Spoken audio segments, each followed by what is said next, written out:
All right, so once you get the wheel off, you got to take off this rotor retaining bolt. This doesn't actually do anything. It's only there so that I guess when you mount it, before you put the brake caliper on, the rotor doesn't come off. I've seen other manufacturers do it in a much worse way than this. Honda has one that's flush. This is a socket head, which is great. This takes a 10 millimeter.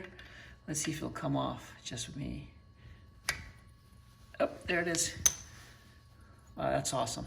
All right, so you basically just take this off. Honda makes it much more difficult to take this off, especially after you got significant miles on the car.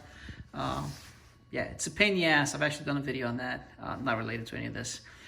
So make sure you take that off. And now I'm gonna take this bad boy and put it on here, see what it looks like.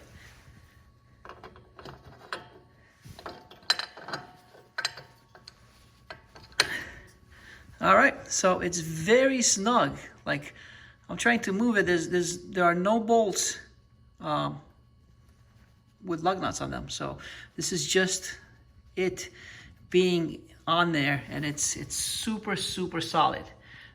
There's zero play, like not even like a fraction of a millimeter. There's no play. I take that back. There's a tiny bit of play, but once I put these on, as you can see, once I get this off, this is concave, so it goes into here and it gets on there tight. Hopefully my socket, it's a 19 millimeter, is deep enough to be able to tighten these. If not, I'll have to run to the hardware store. Unfortunately, it's not the same as the regular lug nuts. And that makes sense because, you know, they have to be on here and hidden away from the rest of your assembly. So, you know, that's fine.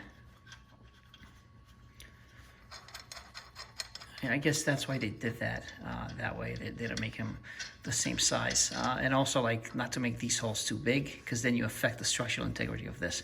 So I just tighten them by hand, just to kind of get everything into position. I can't really get in there deep enough, but just showing you like what I'm doing here. That rust is only on the center ring, the center bolt, whatever it is.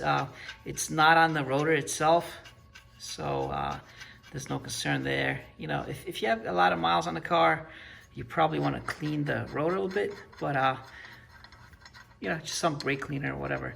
But I don't have anything serious.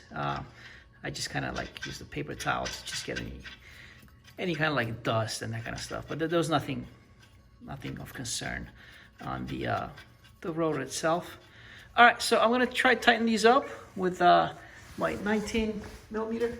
Let's see. This is not a deep socket, unfortunately. So let's see if that works. If not, it means I have to go to the hardware store. So it does work. So that's great. Once I tighten these up in a star pattern, I'm gonna get my torque wrench and torque them to the recommended torque that the car itself recommends that the lug nuts are torqued to, which is 129. I'm obviously gonna do like 130. And that's it.